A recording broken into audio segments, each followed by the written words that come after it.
Hi, I'm Johnny Smith, host of the Inquisitive Minds podcast. Join me while we interview all manner of interesting people from all walks of life. Some conspiracy, some cryptozoology, and just some things that are just plain interesting. Every week, I'll have someone with me who is an expert in their specific field. This is the Inquisitive Minds podcast.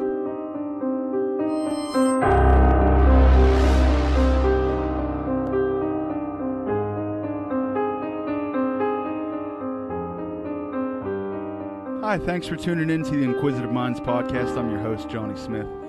Today's episode, we're going to be speaking with a magician, but before I bring him on, I want to do some follow-ups or some updates to the Stanford Prison Experiment podcast.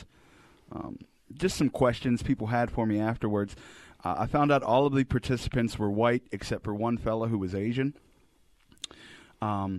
And that Stanford Prison Experiment, it tries to prove that we're slaves to our environment, but it can't be replicated, and it was brought to my attention after more research. It's been extremely unethical. The doctors started the experiment with desired results in mind. The experiment was immediately corrupted when Dr. Zimbardo made himself the superintendent and undergrad the warden and two graduate students the lieutenants. The guards were actually influenced by a consultant who had spent 17 years inside prison to use certain punishments and instructed them to be meaner. The transcripts also show that the doctor instructed the guards not to let anyone leave. It also came out that prisoner 8612, who had the psychological breakdown, quote-unquote, was acting out to get released, and he said to give the doctor his desired results. One last thing I want to touch on is many people talked about, especially in the articles online, how they gave you a number to dehumanize you, and you slept on concrete. And it's just, it's fascinating to me. People spoke about it like it's still not happening.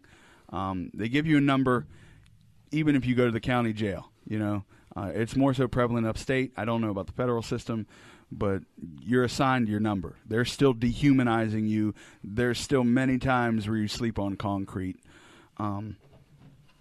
It's a problem that needs to end. You know? But hopefully that answers some questions people had. Now let's get to our guest.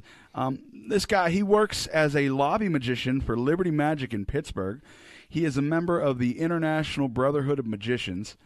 He's a variety entertainer specializing in ventriloquism, comedy, beatboxing, and, of course, magic. Coming to the podcast today, Daniel Harmon. Hi, I'm glad to be here. Thanks. And I'm going to call him Dan Harmon, but just so people aren't excited and get their expectations not met, it is not the guy from Rick and Morty. You can still get excited for me, though. I'm just as cool. Okay, he's just as cool. We'll find out hopefully today on this episode. So, Dan, you want to tell us a little bit about yourself before we get started here? I grew up in New Kensington. If you don't know anything about New Kensington, count yourself lucky. That's the best way to describe it. If you do know anything about New Kensington, I'm sorry. It's a lot of old people, and that's pretty much it. So it was weird for me growing up as an entertainer, you know, in a town where it was all sports and it was all, you know, cool, fun things like that. I went to the basketball court at the local YMCA and I was wearing jorts. So jorts? Yeah, okay. Jean shorts. So that should tell you a little bit about my personality and how I was viewed in New Kensington. Shout out to jorts. Fat men everywhere just decided one year, okay, fuck it, we're all going to wear capris. And that was it for a while. So you're a magician. You said you want to discuss a little bit of the history of magic? Yeah, I mean, if you're willing to sit here and listen to me talk about it. Well, let's give a little bit of a brief, So the brief version. Yeah, the brief version. Okay, well, magic has been around for as long as people have been around, more or less. The very, very earliest recorded instance of magic was in 2700 BC. There's a hieroglyph on the tomb of Bakit III at Beni Hassan in Egypt. It's a hieroglyph that shows someone performing the cups and balls routine. Okay. It's not confirmed that that's exactly what was going on. So the next earliest one we have is in from the years 50 to 300 AD, where a Roman group of magicians called the Acetabulari, or Acetabulari, I don't know, it's Roman, performed cups and balls with stones and vinegar cups. If there are any Roman magicians out there, please reach out and let us know. They ended in 300 AD, so... Hey, if there's anybody still hanging on, just reach out. We'd love to hear from you. That's true. You never know. People that die in Rome have a strange way of coming back after a few days. There was a Japanese fella, I believe, still fighting World War II in the 70s. Yeah. You know what? If there are any Roman magicians out there, please let us know how to pronounce acetabulary. So we got some magic going early. Let's talk about when more modern magic came around. Well, so it depends on what you mean by modern magic, because in 1584, during the Middle Ages, people were doing street magic and circus magic, but it was linked to like the occult and the paranormal and all those things they burned people at the stake for. What aspect I'm getting at is more the beginnings of like the stage performer. I'm assuming like the vaudevillian type performance when things started becoming more popular as an attraction. Okay, well, so that would be probably in around probably Robert Houdin. He was born in 1805, and he was the one that brought magic from being like a sideshow street attraction. He brought it into like the elegant drawing rooms and parlor room magic with the suits and the white gloves and the top hats. That was Jean-Robert Houdin, a French magician. Now, the suits and the top hats, a lot of us associate that with a traditional magician. Was he a forefather of that, or was that a custom for a specific reason? Well, there's a lot of reasons that magicians wear suits. Like I wear a suit when I perform, and I like it because, one, it just looks classier. Okay. And two, it has a lot of pockets. You can hide a lot of things in a lot of pockets. I'm dead serious. It sounds really As weird. a non-magician, that is something I would have never thought of. That is fascinating. But obviously I'm not going to go too in detail about what I hide in which pockets, because that's one thing you're not supposed to tell your audience. I have future questions about that, which we'll get to in a little bit. Sure. But yeah, you have pockets like your jacket pockets right here where your hands are. You have inner pockets, so if you reach in to grab something out of there, you can steal something else or drop something else away, and you don't get that unless you're wearing cargo shorts. That's very fascinating. That never would have crossed my mind. But it was also, like when Robert Houdin did his thing, because it was, like I said, it was a street thing, so you wouldn't dress fancy to go do magic on the street. But Robert Houdin elevated it, and if you want to perform in a more elegant situation in drawing rooms and parlor rooms, well, you can't go around dressed like a street vendor. You had to dress nice, mingle with the upper society. So he became like the forefather of magic. Kind of like a fake it till you make it routine. You want to entertain the fancy people, you got to look fancy. Fake it till you make it is the core foundation of magic. Oh, like, it's all fake. Well, obviously. So that was kind of when it became the traditional. What about year was this? Well, he was born in 1805. Okay. I'm not sure exactly what year that was, because it was like a career-long thing. But it culminated with Harry Houdini. Mm-hmm. That's who he named himself after, correct? He did. He named himself after Robert Houdin. He added an E sound. It was an I at the end of Houdin to make it Houdini, which meant like Houdin or in the way of Houdin. Now, was Houdini a traditional magician, or was he more of an escape artist?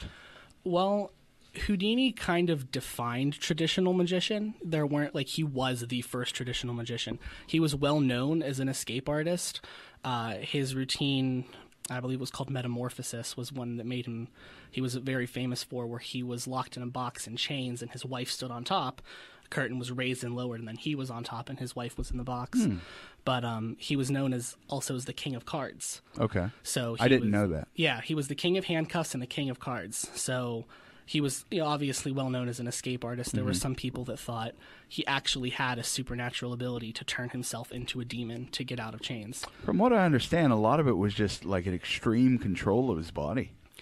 Yeah, Houdini was he treated his body like a temple, more or less, and that actually led to, in part, how he died, because he had a routine where he said he could take a punch in the stomach from anybody at all, and he could, just by tensing his abdominal muscles, he could take a hit from anyone.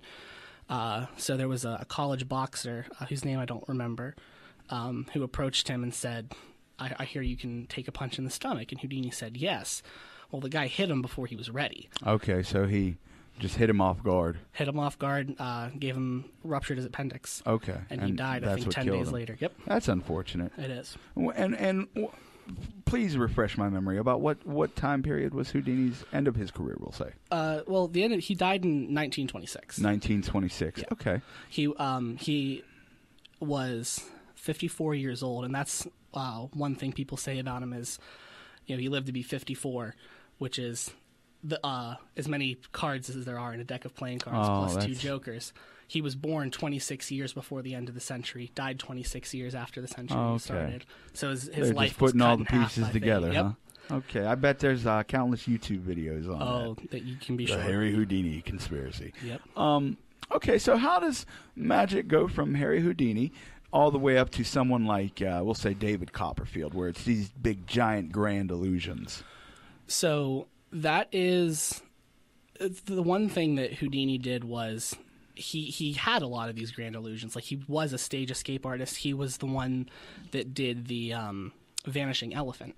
Houdini vanished an elephant on stage, and no one knows how. Even to this day, there are theories, but no one really knows how he vanished his elephant for certain. So, David Copperfield took that a little bit farther, where he would do, he vanished the Statue of Liberty, or he made it move. He walked through the Great Wall of China. I believe he made, planes disappear. Right. All types of crazy stuff like that I think is more geared towards an audience that's there. Because watching on TV, I remember watching it, I'm like, it's fine, but I'm sure the Statue of Liberty is right there. Right. It's a lot harder to portray in your head from a TV set than to actually be there and watch the Statue of Liberty disappear. Growing up, I always loved, and I still do, Penn and Teller. Yeah. I don't know if I'm sure you're familiar with them, given your work. I have loved them my whole life. I remember they had a TV show on Showtime called Bullshit. Yes. Like debunking certain things. Penn and Teller Bullshit. That was a fascinating show. They're a very, very fascinating set of performers. And you asked about how people go from Houdini to David Copperfield. A lot of it was the Magic Circle. It's a organization that was founded in 1905.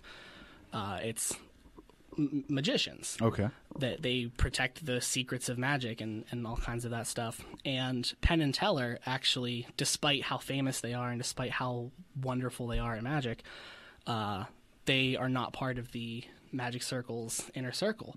Why is that? Because of how much they reveal. Oh. For a lot of their shows, they have... Does that Penn and Teller fool us? Well, way before. Oh, okay. Back in the 80s when they were doing tricks with sleight of hand, and they would demonstrate how sleight of hand worked and a lot of the different moves that went with it. So this is a perfect time for a question I actually had. There was a show on Fox called Breaking the Magician's Code, Magic's Biggest Secrets Revealed. Yes. It ran in the original series from 97-98. And the magician was revealed as a guy named Val Valentino. Yes. And then it had a special in 2002, a series revival in 2008, and an Australian version in 2010. What are your thoughts on magic being revealed in that nature?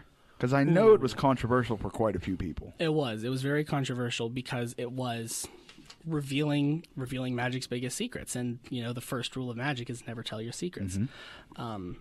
But if you watch the show, most of what he reveals are the old, classic illusions, like sawing somebody in half. The first person to saw someone in half was, in 1921. There was a Okay. magician named P.T. Selbit. So that's an oldie but a goodie. Exactly. They all were. How to saw someone in half, how to walk through a spinning razor blade fan.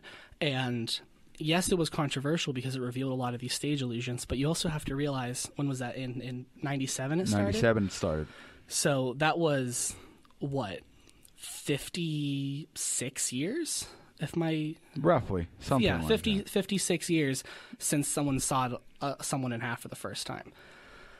I see it, and a lot of people see it, as a way to force magic to evolve. Okay. That's a fascinating take. I never thought of that. Right. And a lot of people, were mad at it because they'd been doing these tricks for 56 years, 40 years, whatever, sawing people in half, but it gets stale and it gets boring.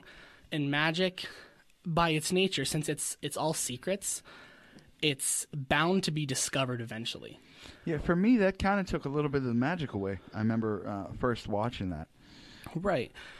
But if I feel like if you hadn't had that put out and exposed, it would be discovered anyway. A lot of magic is especially with discovered. the internet now. Exactly. This day and age. Nothing's secret. Right, which is why it forced magic to evolve. You can't go up and you can't just saw someone in half the regular way. You've been doing it for 60 years because now people know how to do that. So you have to find a new way, an innovative way, a creative way that they haven't seen. And that led to a lot of new wonderful things being created. It forced magic into creating new things and innovating, because the things that had been working for so many decades weren't. Okay. I have another question for you. Sure. It said you're a member of the International Brotherhood of Magicians. Yes. What is that? Well, it's a Brotherhood of Magicians that's international. No, it's an organization of magicians that is. It's like, how when people get together in a garage and they sit and they talk about their favorite hobby. Okay. It's like that, but they have money. Okay. It's an international thing. Some of the best magicians in the world are a part of it. Sean Farquhar was a president. He's a wonderful, wonderful magician. And it's a great way for lectures, discovering new magic and talking to magicians that have been around for a while. And it's a community, because magic or all arts can't exist in a vacuum. That's very true. You have to talk to other people that are doing that craft. And, when I've been practicing magic as a hobby for 6 or 7 years. Well, I tell you what, that's a good jump-off point, and Okay. I'm going to start asking you questions about that here in a minute. Sure. Before we get started, I just wanted to share a little message. More often than not, we seem to be spending more and more time in your car, and if you're anything like me, your car needs cleaned. Life is so busy that I procrastinate, and it stops me from keeping my car clean. Now you don't have to. You don't have to ride around in a dirty car thanks to MC Auto Detailing, located in Aliquippa. They offer everything for your detailing needs, from hand washing and waxing to steam cleaning. And if Aliquippa's too far away, don't worry, MC is mobile and does home appointments. You can check them out on Facebook.com/MC Auto Detailing, and returning customers get 20% off, as well as discounts for Uber and Lyft drivers. Good friend of mine, Marcus Cox, you guys know him, detailer. Okay, I guess the best place to start with, what is your earliest memory of magic? Oh, man. That's a really tough question. Probably, I guess my earliest memory was when I was a little kid. My dad would pull his thumb off. Okay, for me. okay. Just That's a classic. yeah, it's a dad thing. It's an uncle thing. You pull your finger off. But that to me didn't register as magic. Hey, when you're a kid, that's top shelf entertainment. It was crazy. Where did his thumb go? Look at this. I would try to get a look at where the break was and be like, oh, what does it look like? But that didn't register to me as that I was watching magic. At some point or another, as children, when we first see magic, obviously our thought is to think, wow, it's true. Right. We still have that wonder and amazement. But we all like it. Obviously, Sure. What attracted you to it to think, I'd like to pursue this more? Oh man, all kinds of things. I love everything about magic, but the basis of it is wonder. and amazement. Okay. You know, like here, I'll ask you a few questions if I may. Do you ever lay on the grass and try to look at what the top of a cloud looks like? What the top of a cloud looks The top like? of a cloud looks like. I have not. You've never done that. You ever looked at a flower and wonder how it opens? What makes them? They don't have muscles. What makes them open up? I have not. Do you ever looked at a rainbow and wonder why? How? I have not. I don't know if I'm revealing myself as a boring person or what. No. But the point is, I can tell you what the top of a cloud looks like. You've been in Okay. an airplane. I can tell you how flowers open. I can tell you what makes rainbows. All of these things that people wondered about, like when they were kids, you know, they wonder, how do the clouds move? Why can you see the moon during the daytime? We have answers for those. Okay. And that's the one thing that I hate about the adult world is everything has an answer. There's no magic left in it. And when's the last time you saw something that you didn't have an answer for?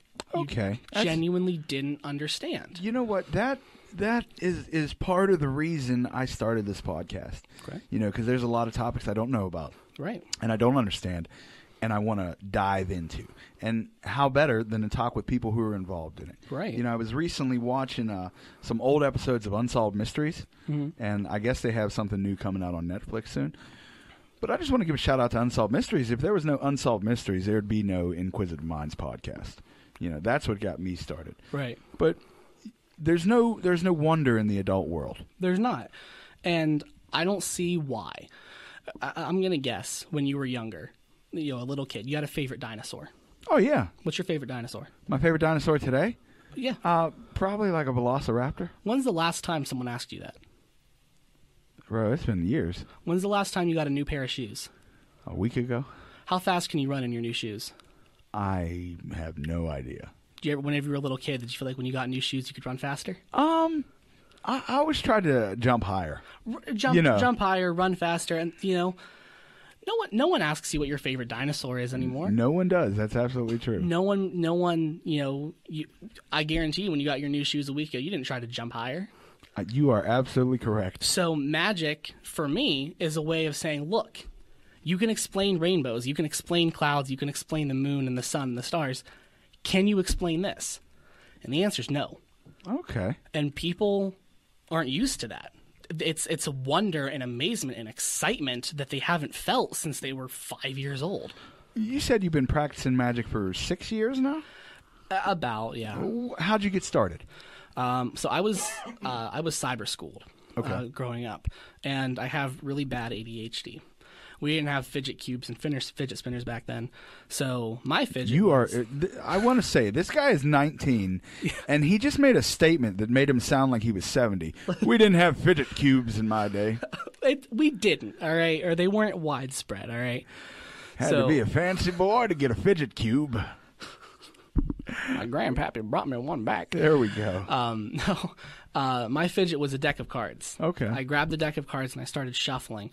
Drove my family nuts because you could hear it constantly on the wooden table. So I didn't have anything to do with my hands because I was, reading on a screen for cyber school. So I'd sit there for 8 hours a day and shuffle cards, learning to shuffle cards. And then I realized, well, wait a minute. Well, I've liked magic for a while. I've liked watching it. I wanted to do it. Let's practice some sleight of hand moves. So I spent 8 hours a day doing sleight of hand. He's about 13? 13, 14, somewhere yeah, in around there? that. Okay, early teenage years. Yeah, so I started doing that, and then I realized, well, I could take these sleights and I could make tricks. So I came up with tricks and I came up with routines.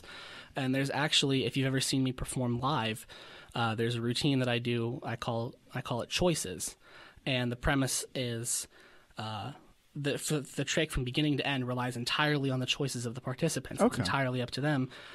And I was so confident doing it. It's my favorite trick because I did it for 8 hours a day, every day for 5 years. That's a way to get good at something. It is. Who were your influences? Oh, man. Richard Turner. I'm not sure who he is. Can you explain it for us a little bit? I will try to rein myself in because I love this guy. All right, pull it together. He is the only person in the Magic Hall of Fame that's not a magician. Oh. He's a card mechanic. Just as a mechanic fixes cars, a card mechanic fixes card games. He's a card shark. Okay. He performed in the Magic Castle, doing his routine, How to Catch a Thief. It's a show, How to Catch a Thief.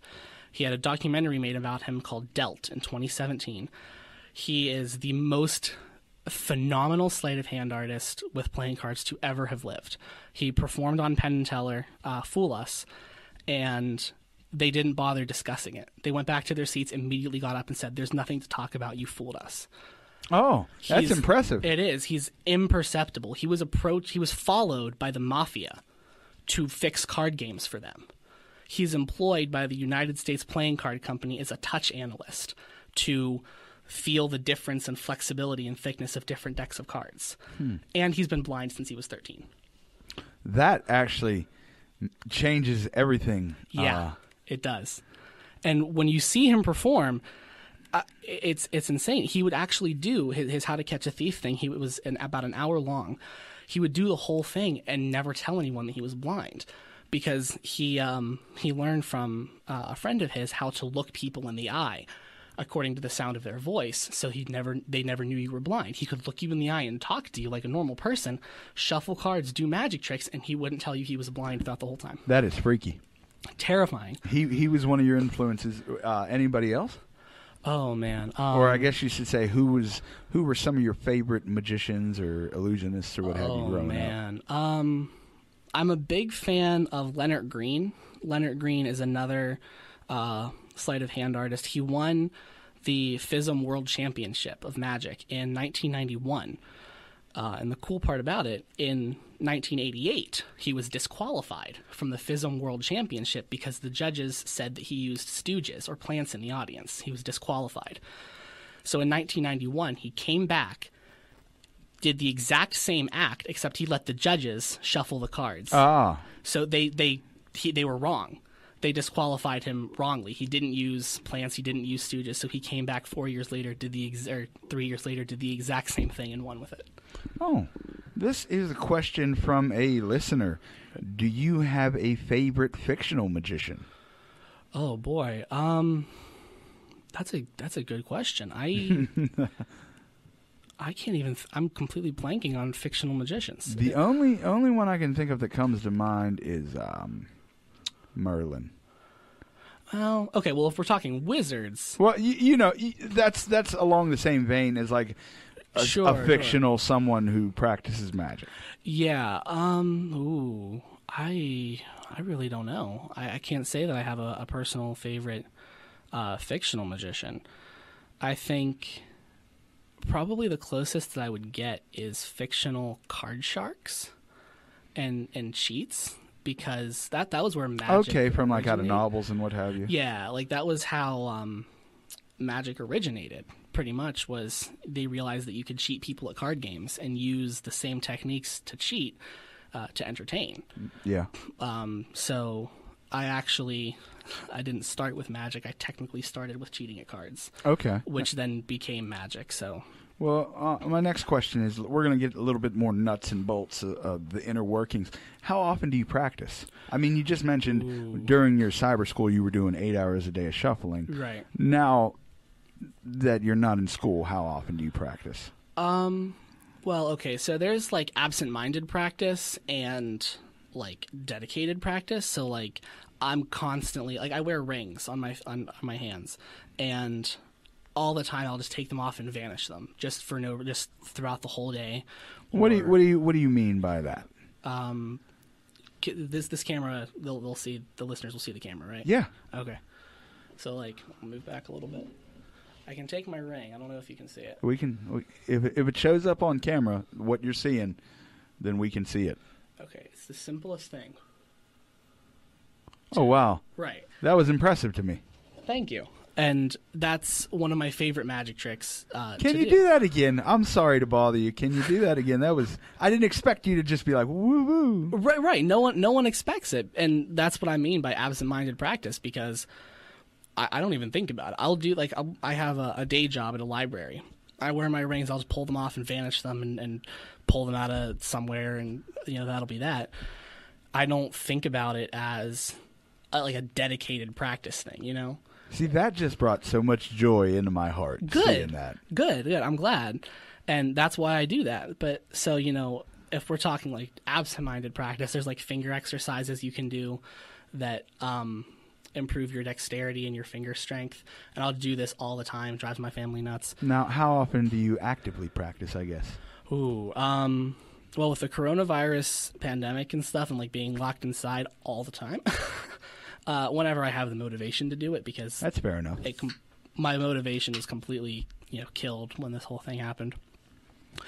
But, I'll sit down once, like, every day or every other day to sometimes, like, every 3 days, I'll practice something new. I'll do a routine that I haven't done a lot or that I need to get better at. But then at, like, every day or so, I'll grab a deck of cards and I'll do the same things that I've been doing for however long, for 6-7 years, just to keep my fingers accustomed to it. Now, my point of reference through a performing art is because that's what magic is stand-up comedy. Right. So I want to ask, it's a 3-part question in reference to like stand-up comedy. Okay. When magic, do you make a set list when you perform? Are there magic open mics? And do you get sick of performing certain tricks? Oh, boy. Okay, so do I make a set list when I perform? Yes and no. This leads a little bit more to the second question, so I'll answer that first. There aren't really magic open mics, at least not in this area, because there aren't enough magicians. Okay. You can't be sure when they'll come crawling out of the woodwork. So, I mean, I met you at an open mic Yes. or at a comedy showcase where I was doing magic. So, for that, I walked up to Alana Lee from the Blind Pig Saloon, and I said, I'm trying to start an entertainment business. New Kensington's not the best place to do it. Can I come perform here? And she said, yeah. Okay. So that's the closest you're going to get to a magic open mic, is going to like variety shows and art shows and stuff like that. Do I make a set list? I should. Okay. But I don't necessarily. I have a general idea of how it goes. I have a story that goes, especially like for open mics and stuff or showcases, since I'll only be doing like 15 minutes. Yeah. I can't do like a full show. So Well, let me ask you before you go on, how long is a full show if you're doing a performance? Well, I was performing at the Liberty Magic. I did the opening act for John Ty. He's a wonderful mentalist and magician. I did about 25 minutes for my opening act. Okay. But he did So about the time minutes. of a feature act. About what? About the time of a feature act. Like Right. a comedian. Okay. But then also, John Ty did a 45-minute show after mine, after my opening act. And, if you go to the Liberty Magic, Derek Hughes, Robert Ramirez, Lee Terbosic, all these, wonderful magicians, they were doing 60-minute shows. So it just depends on what people want to see. Okay. That's fair enough. So for my 25-minute show, I wrote a whole script, a story from beginning to end, which I didn't use and I didn't do for the open mics and stuff because just the time wasn't there. So I'll do these tricks and I'll link them together in this way, and then the rest of it's just filled in with comedy and stuff. Now, do you get tired of performing some of the same tricks? And what I ask is because, like, as comedians, you go to open mics, and sometimes you'll be working on a joke over and over, and you get sick of telling it. Kind of. So that's one thing that, everyone has to be aware of, but I only, know it from the perspective of magicians, which is no matter how many times you do a trick, it's boring to you, right? Okay.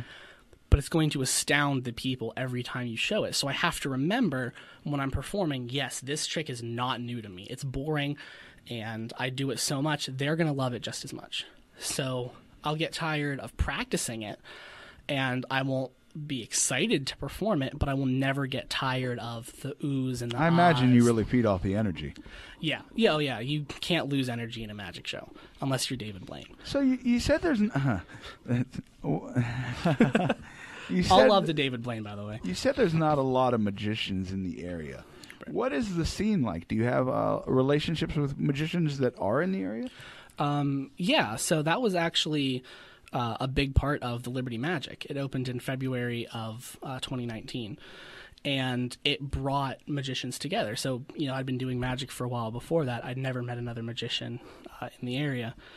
But I started working at the Liberty Magic. I did the gallery crawl and I can't remember the name of it, but like the gallery crawl, things like that. Okay.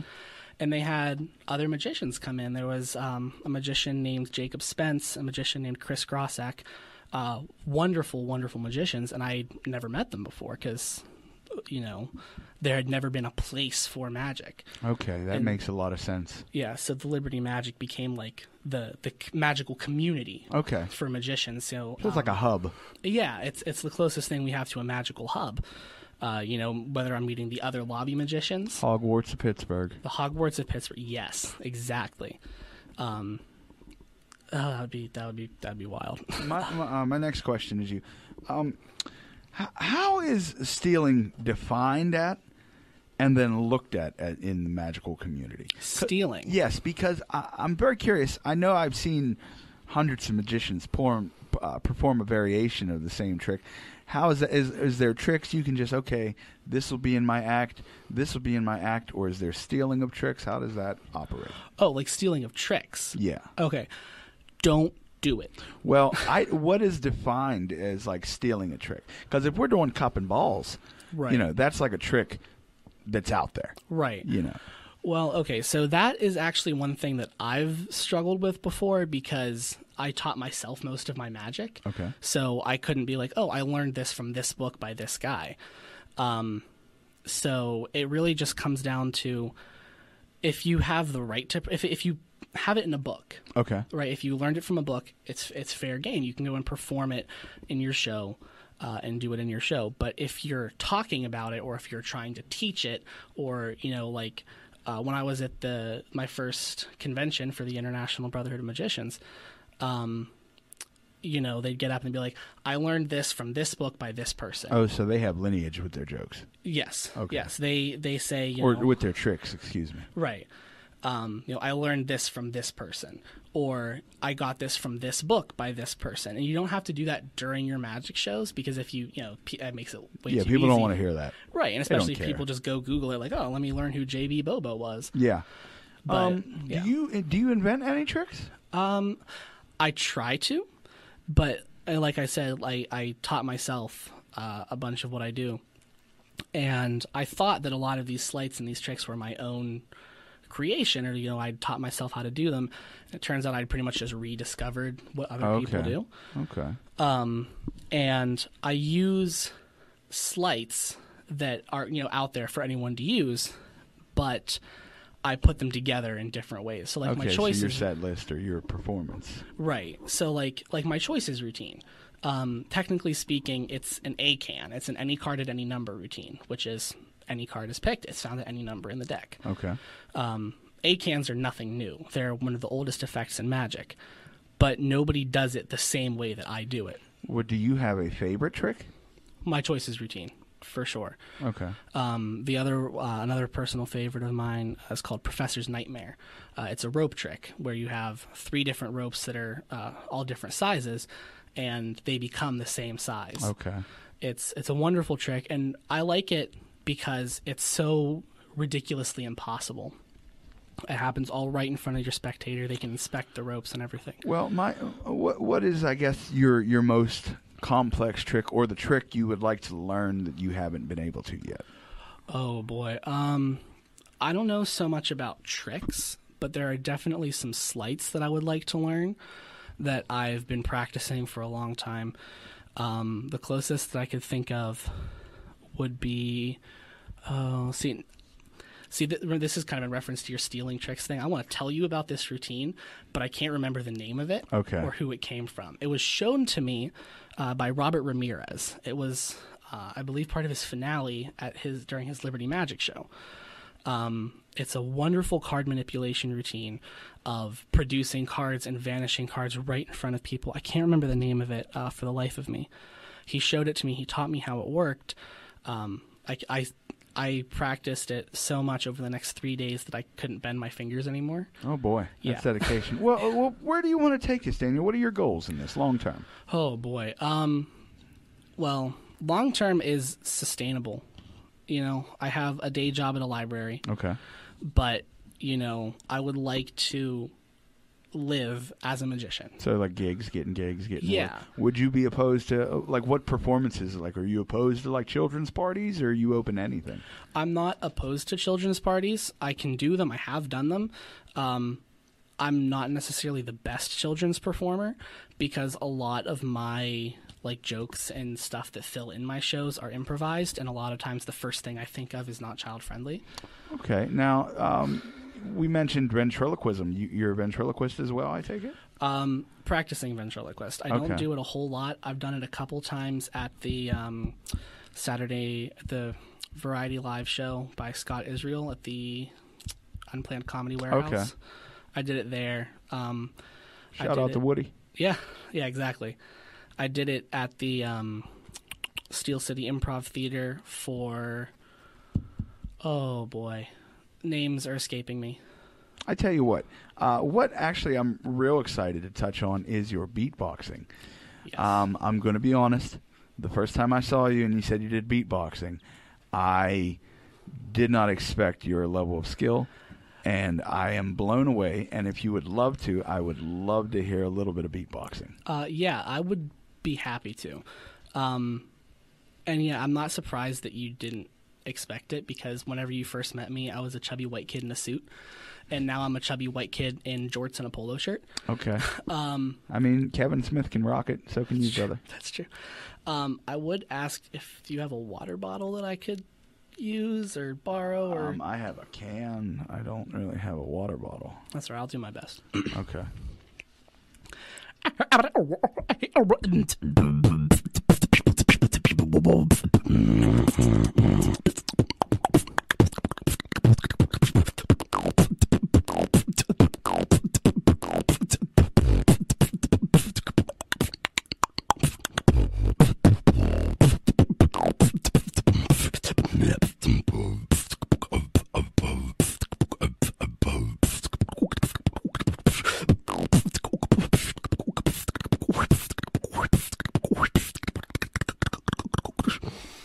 Wow. I don't know. Maybe it's just me, but I am blown away. Yeah. Round of applause there. Thank when you. people can like have that type of control with their mouth. That sounded great. Thank you. Could I try something else? Yeah. If you have at it. Yeah. So this is what I tell people whenever I'm trying to teach them beatboxing and I want to crush their ego a little bit. To crush their ego a little bit? Just a little bit. Okay. You know, the basic sounds of beatboxing are a kick, a snare, and a hi-hat, which is... And that's, you know, it's boots and cats. You can rearrange those. But I like to use just those just to show people how fast you can go. Okay. And it really makes people mad. Let's hear it.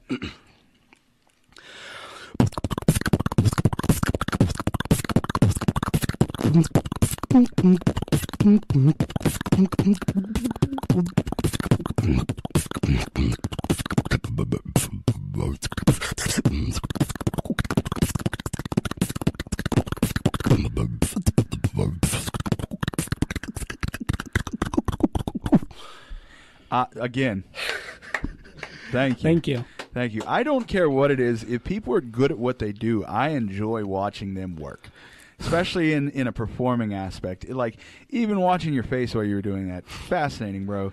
My hat's off to you. I could never do that. Thank you. It's a lot of practice. I first learned that also drove my family nuts. By the way. Just, I can imagine. Yeah, just walking around before I was good at it.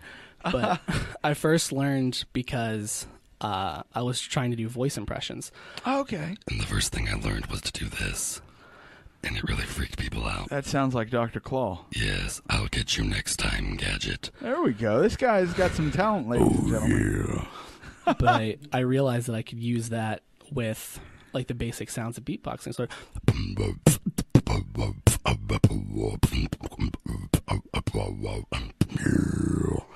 That I love that. Thank you. I do, man. Let me ask you, how do you feel about the representation of magicians in the media currently? it makes me mad. And that's the best thing that I will say. So, one of the most famous representations of magician in media, Now You See Me. Yes. Right.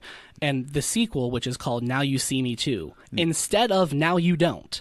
If you have a movie called Now You See Me, what are you going to name the sequel? Now You Don't. No, it's Now You See Me. Anyway, that makes me mad. But the way it's portrayed in media, I was really excited to watch Now You See Me and to watch Now You See Me Too. And it seemed kind of like what a 12-year-old thinks a magician should be able to do. Honestly, and this is not as a magician, just as an outside observer, absolutely love that movie, but I can relate because when I saw The Joker and all that nonsense about stand-up, it enraged me to the point of I didn't even think it was a good movie anymore. Right, and, I liked The Joker. I thought it was a good movie. And Now You See Me is a good movie for what it is. I don't think it's good for its representation of magicians, because I don't want to go too in detail about, spoilery and whatever, but they have, hypnotism and all this stuff. Well, it doesn't work like that. That actually leads up to my next question. Yeah. I read there's a lot of different types of magicians. Yes. Close-up, table, mix and mingle, street, sleight of hand, cabaret, psychological, illusionist, escapist, hypnotist, those types of things. Yeah. What type of magician would you label yourself as? Ooh. So when I'm performing, I typically am more along the lines of a parlor magician. Okay. A comedy magician, because I do a lot of it in front of microphones and at comedy showcases, and that's really conducive to standing up, doing things in front of a crowd. But most of what I practice and what I do at the Liberty Magic, since I'm a lobby magician, I have a table. I specialize, technically speaking, in table magic, because that was what I did when I was practicing. I'd sit and I'd shuffle on a table, and that's where all my sleights were.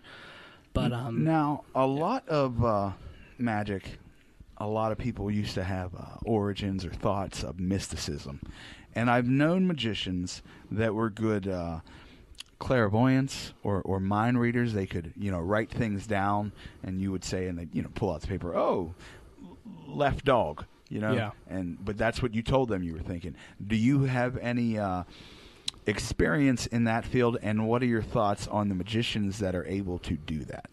I do have experience in that field. I think it's fine. I think this is a bit of a sensitive subject at times. I think it's fine to do it as part of a show. I have done mind reading in my shows. I've done predictions, things like that. I will tell you outright, this is not a secret, that my mind reading act is something that I spent a long time developing, and it's a combination of studying psychology and sociology and Barnum statements and demographics that I use to simulate mind reading. Nobody can read minds. Nobody can predict the future. Nobody can talk to the dead. On that topic, this podcast will have guests that would debate that with you. I will. I'd be happy to come back and debate them. My guest next week is actually a medium. So that's No, he's not. No, he's not. It's a she. No, she's not. My next question is, because a lot of people used to and sometimes still associate magic with the mysticism side, I don't want to call it practical magic, but the spiritual energy magic. Do you have any relationship with the occult side? I use it as a story in my magic. I have a story about a pirate named Skullface Jones. Okay. And the plot of the trick is that I can speak to he's my long dead pirate ancestor, and I can speak to him and he tells me things. I don't expect anyone to actually believe it. I think if you tell someone I can speak to the dead or I can predict your future, I don't think that's right. Now, and just to follow up on that a little bit, I've done stuff as a medium. Mm-hmm. I've been a medium before as part of my act. I've done tarot card readings. I've spoken to the dead, and I know how it works. What I will say is how the magic you practice right now, gives you a sense of wonder in an adult world that is lacking. Yeah. The idea of the paranormal, of cryptids, of the unknown is how I still have magic and wonder. Sure. The unknown, because it's like you can't prove ghosts are real, but you can't prove they're not. You know what I mean? That type of hazy situation. Okay. I feel like I should back up a little bit then. I'm not going to say that those things don't exist. What I will say is I think it's wrong for people to exploit that. I agree. Do you remember John Edwards, the medium who used to have a TV show, Crossing Over, I think it was called, where he would pull out, you got an audience member starting with a J, and then I saw someone explain how to do that, and then I went up to my mother and did that, and then explained to her how it was fake, and she's like, no, I still believe it. So there's still going to be people that still believe that type of thing. So I'm like if you believe in ghosts and you believe in all that stuff, I'm not going to say that you're wrong. Right. I don't that's fine. But there's people that will go to mediums about missing children and be like, what happened to my daughter? And they'll sit and lie to them. And they get the false hope. Right. Yeah. That I don't think is right. False hope can be some of the worst type of hope. Exactly. And, that was something that Harry Houdini did. Harry Houdini worked as a medium for a while, and then he realized that he didn't think it was right. He didn't think it was ethical. So he actually found a couple that he had done a medium session for. He went up to them and he said, listen, I'm sorry. A couple years ago, I told you what happened to your daughter. I don't know what happened to your daughter. I lied. I'm sorry. And he went a bunch of the rest of his life debunking mediums and things like that. Apparently, after his death, too, his wife held a seance every year to try and con some type of secret work.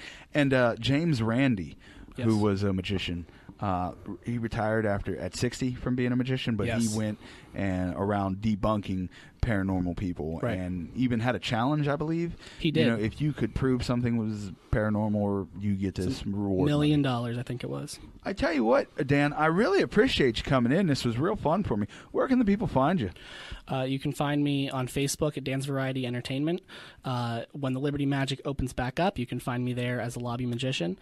You can always email me at danielharmon001@gmail.com, and I'd be more than happy to come by, do some magic, do some beatboxing for you, and have a great time. So he is available for bookings? Yes, absolutely. Of all types. He does comedy, ventriloquism, beatboxing. You guys heard some great examples. And he is a practicing table magician. Yes, and parlor magician. We don't want to label him as that. Here at the Inquisitive Minds podcast, we'd like to call him an entertainer. Yes. You can catch me at facebook.com/tunicanjohn or facebook.com/Inquisitive Minds podcast. I'm also on Instagram at pandasmith827 or at Inquisitive Minds. You could shoot us an email at inquisitivemindspodcast@gmail.com.